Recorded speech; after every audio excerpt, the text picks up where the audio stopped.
Okey, Assalamualaikum, salam sejahtera, salam kuasa ketiga ya. Jika audio jelas macam biasa, tolong maklumkan kepada saya, share ramai-ramai dan sertai Telegram saya, Regi Jesse Ritauddin.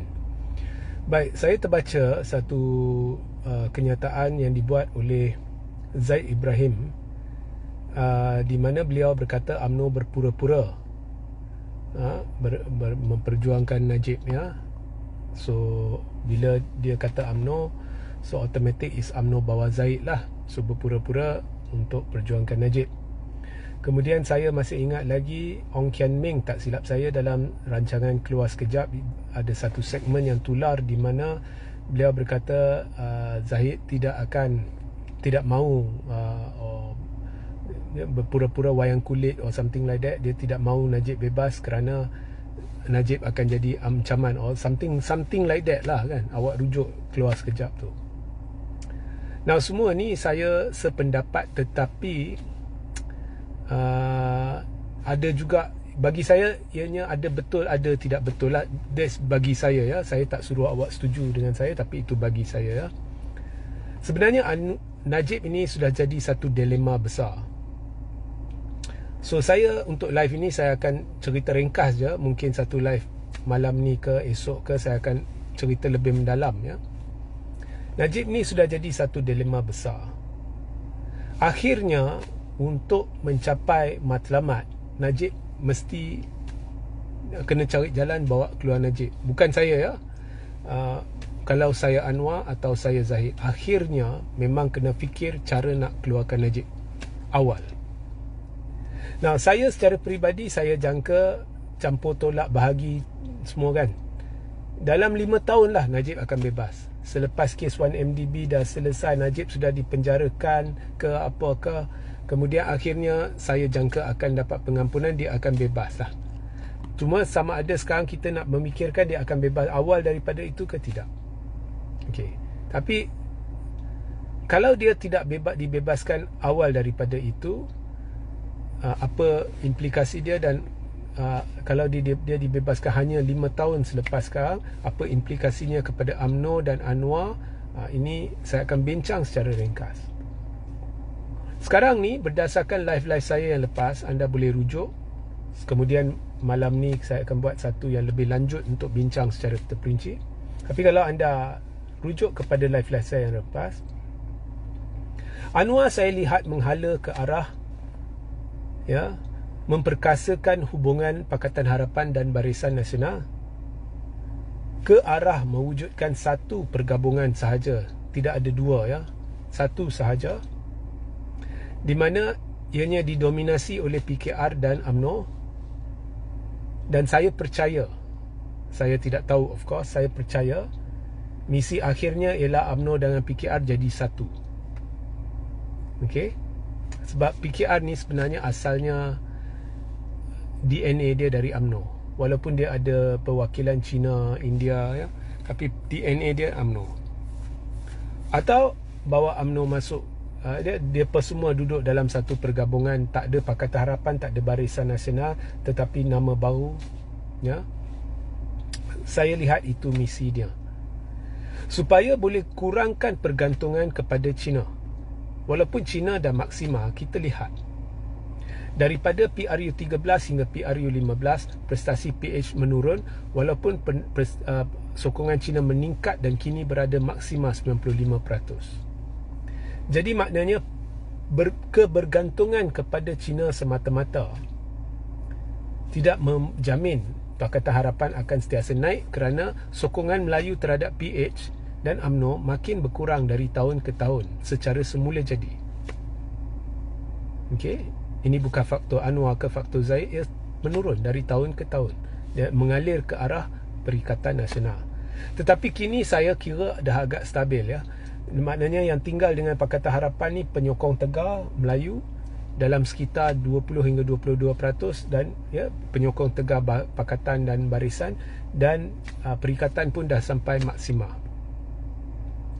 So masalahnya China ni dia ada satu kitaran sokongan kalau anda lihat dari sudut sejarah ya.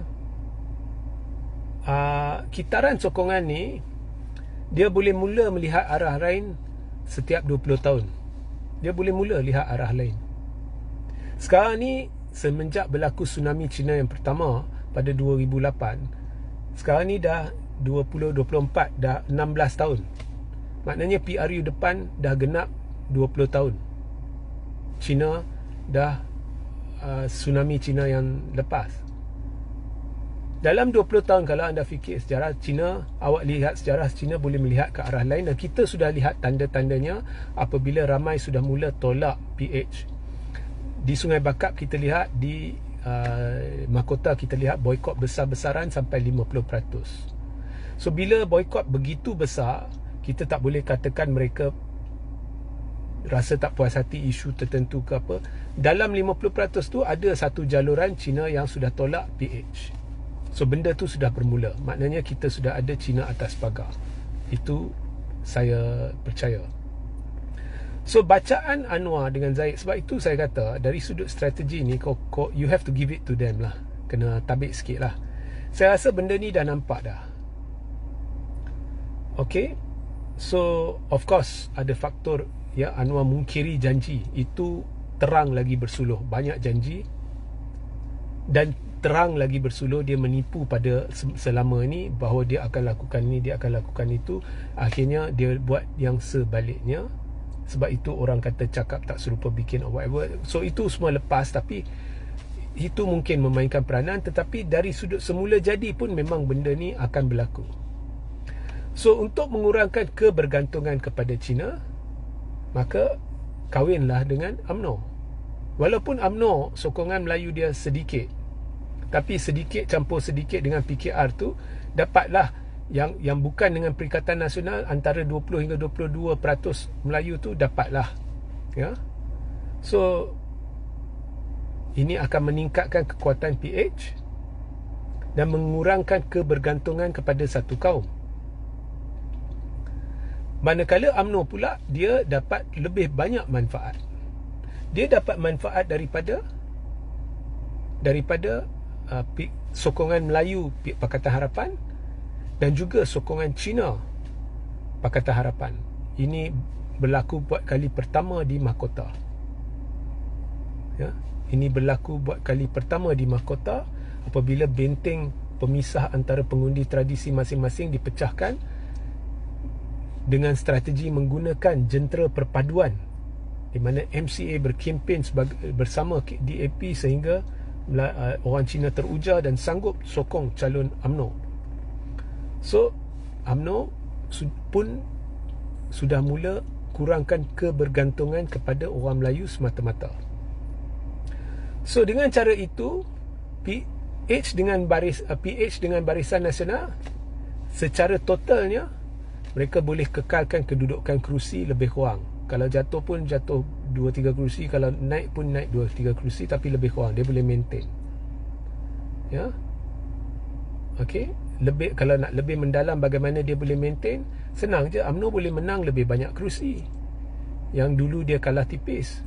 Sebab sekarang ada sokongan Cina, dia boleh rampas beberapa kerusi dari Bersatu.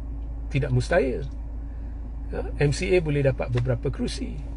Mungkin pada PRU 16 dia boleh dapat sampai 40 hingga 45 kerusi Barisan Nasional.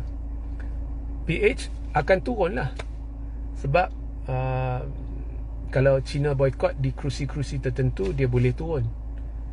So dia turun sini, UMNO naik sana, MCA naik sana. So secara total mereka akan kukuh. UMNO akan makin kukuh. PH akan drop. Itu confirm. Tapi drop tak banyak. Dia masih lagi lebih kuat dari UMNO atau Barisan Nasional. Barisan Nasional akan meningkat pada PRU 16 kalau formula yang digunakan di mahkota boleh diterapkan di seluruh negara. Perikatan mungkin dia jatuh sedikit sebab UMNO rampas kerusi dia kan. Okey. Tetapi untuk jangka lebih lama, benda ni tak boleh berakhir. Pakatan dan barisan dia kena saling bergantung kepada satu sama lain. So of course Zahid dia tahu untuk tarik balik Melayu dia kena ada wow factor, kena ada gelombang bau. Now Zahid akan tuntut dari fikir Anwar. Itu saya percaya bila persempadanan semula, Zahid akan tuntut dari Anwar, UMNO nak tambah kerusi. Dan saya percaya Barisan Nasional akan cuba tambah 20 kerusi. Mereka akan ambil dari mana? Dari Bersatu lah terutamanya. Mereka nak 20 kerusi tambahan. Dan dengan sokongan Cina, dengan Melayu tradisi dia 20 kerusi tambahan tu mungkin dia boleh menang. So maknanya pada PRU 17, Barisan Nasional daripada 40 hingga 45 kerusi menjadi 60 hingga 65 kerusi, silap-silap 70 kerusi. So itu Zahid akan tuntut. Tetapi tetap dia kena bergantung kepada PH. PH pun persempadanan semula dia akan cuba tambah 20 hingga 30 kerusi. Sebegitu rupa kerusi-kerusi di mana DAP majoriti dia besar, dia akan pecahkan dan dia akan menang lebih banyak kerusi. So mereka masih perlu bergantung satu sama lain. Tapi bila UMNO dah cukup kuat pada selepas persempadanan semula, dia akan ada kemampuan untuk menang, contohnya 60 kerusi ke apakah. Bila dia dah yakin benda tu, dan pada PRU 16 kalau betul-betul dia menang 65, 70, dia dah cukup kuat. Dan dia akan lebih kuat dari perikatan. Perikatan akan jatuh. Mereka akan pecahkan kerusi perikatan, khususnya Bersatu. Perikatan akan jatuh. Bukan jatuh banyak, tapi mungkin dari 74 kerusi jadi 50 kerusi. So bila UMNO dah cukup kuat, UMNO akan Zahid mesti nak jadi Perdana Menteri. Kau jangan fikir Zahid kawan karib dengan Anwar, dia nak jadi Perdana Menteri. Saya percayalah. So dia boleh saja bincang dengan Perikatan Nasional versi yang akan datang, 5 tahun ke 7 tahun dari yang akan datang. Ya, mungkin pada masa tu Bersatu pun dah hangus, saya tak tahulah. Okey. So dia boleh bincang. Dan saya teramat yakin Perikatan, tak tahulah siapa kepimpinan pada masa tu, akan setuju. Tak apa Zahid nak jadi Perdana Menteri, sebab mereka akan masuk kerajaan. Kemudian nak fikir lepas Zahid siapa nak ganti, itu kita bincang kemudian lah. Tapi pokoknya nak kalahkan Pakatan Harapan, nak kalahkan DAP. Jadi okeylah bagi Zahid jadi Perdana Menteri. Dan Perikatan tak boleh demand, sebab kalau mereka tak setuju bincang dengan Zahid, mereka tak akan jadi kerajaan sampai bila. Okay. So itu saya nampak hala tuju lah. Now kalau saya boleh baca benda ni, of course Anwar boleh baca benda ni. Okay, Anwar boleh baca benda ni.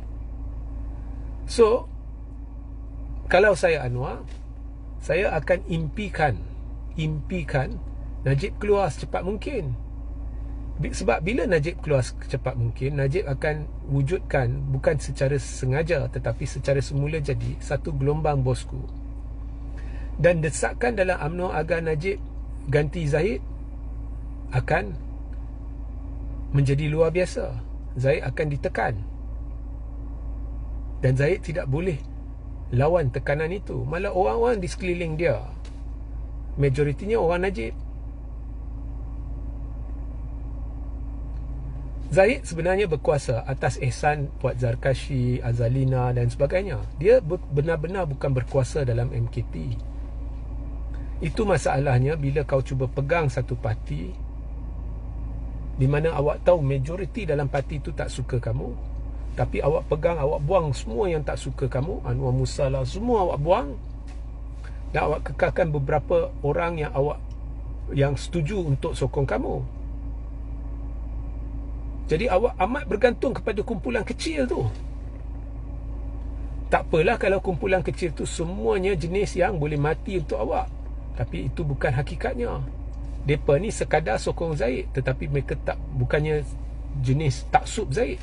Mereka ni semua taksub Najib. Jadi atas ihsan mereka, Najib berkuasa. So Zahid berkuasa. So kalau Zahid dibebaskan, of course tekanan akan meningkat, dan kumpulan kecil ni boleh sahaja memastikan Zahid gugur dan Najib ambil alih. So kalau saya Zahid, saya tak mahu Najib keluar buat masa ni. So saya setuju dengan Ong Kian Meng dalam keluar sekejap. Tapi kalau saya Anwar, saya nak Najib keluar. Kalau saya lah, saya cerita saya lah, saya nak Najib keluar. Sebab apa? Saya akan fikir maybe Najib akan terhutang budi kerana di bawah pentadbiran saya. Walaupun bukan saya yang buat keputusan, tetapi saya sokong keputusan itu menerusi lembaga pengampunan. Akhirnya Najib keluar, mungkin dia akan terhutang budi. Dan daripada saya buat deal dengan Zahid, saya buat deal dengan Najib. Tapi apa pun, bila Najib keluar, at least Zahid impian dia nak jadi Perdana Menteri, jika ada, akan terencat. So apa pun saya boleh deal dengan Najib, boleh kontrol Zahid. Zahid pula untuk jangka masa lama untuk jadi Perdana Menteri. Sekarang kalau Najib keluar, dia akan ditekan, akhirnya dia akan hilang jawatan Presiden. Tapi kalau dekat dengan PRU 17, pada masa itu Najib keluar diampunkan, of course Najib tak akan terus pergi langgar Zahid. Najib berkemungkinan akan sokong Zahid. Jadi PRU 17 mungkin barisan boleh menang lebih besar, dan Zahid akan jadi Perdana Menteri. Kemudian selepas itu baru akan mula tekanan di dalam UMNO agar Zahid berundur. Tapi sekurang-kurangnya Zahid dah jadi Perdana Menteri. So kesimpulannya di sini saya nampak kedua-dua Anwar, kalau saya Anwar atau saya Zahid, saya hanya boleh bercakap untuk diri saya lah. Dalam kedua-dua kes, saya mahu Najib keluar cepat. Saya mahu Najib keluar. Tapi kalau saya Anwar, saya nak Najib keluar cepat. Kalau saya Zahid, okey, saya nak Najib keluar. Tapi tunggu dulu dekat dengan PRU 17. Saya dah cerita kepada anda lah, PRU 16 saya jangka diawalkan sebelum persepadanan semula, dan kemudian selepas persepadanan semula saya jangka Zahid akan tekan agar PRU 17 juga diawalkan. Dan kita sudah lihat Zahid, perangai dia memang suka tekan agar pilihan raya diawalkan atas agenda dia. Ya. So apa pun, kesudahannya ialah kedua-duanya akan mahu Najib dibebaskan. So saya jangkakan paling lama pun 5 tahun. Dan selepas PRU 17, Najib saya jangka akan jadi Perdana Menteri. Now, selepas PRU 17, maknanya mungkin Zahid jadi dulu ke apa yang berlaku in between whatever, but after PRU 17, tengah jalan ke apa ke, Najib akan jadi Perdana Menteri. Itu jangkaan saya. Now, dalam semua ni mengapa saya tak sebut perikatan? Sebabnya jawapannya mudah lah. I already told you, strategi mereka gagal segagal-gagalnya disebabkan masalah kepimpinan, dan mereka ketegak, mereka tidak mampu jenamakan diri semula lah. So that's why mereka bukannya penentu hala tuju ini, mereka cuma sekarang ni hidup atas sokongan organik orang Melayu. So bila awak hidup atas sokongan organik ni boleh ubah mengikut keadaan. Hanya satu cara nak pecahkan sokongan organik orang Melayu kepada Perikatan Nasional, iaitu dengan tiba-tiba mewujudkan satu wow factor. Dan wow factor itulah kunci kepada nak kurangkan sokongan kepada Perikatan Nasional, and that is going to be Najib. Sebab orang mudah lupa. Orang tidak begitu menekankan isu 1MDB dan sebagainya, especially lepas Najib sudah dipenjara katakan, kemudian diampunkan whatever, dan akhirnya kalau contohnya kes 1MDB dalam 3 tahun dari sekarang Najib didapati bersalah, atau 2 tahun dari sekarang, dia dah dihukum penjara. Tetapi orang, kalau Najib diampunkan let's say 4 tahun dari sekarang atau 5 tahun dari sekarang, orang takkan lihat, baru saja penjara dah diampunkan. Sebab orang akan fikir Najib dah duduk lama dalam penjara.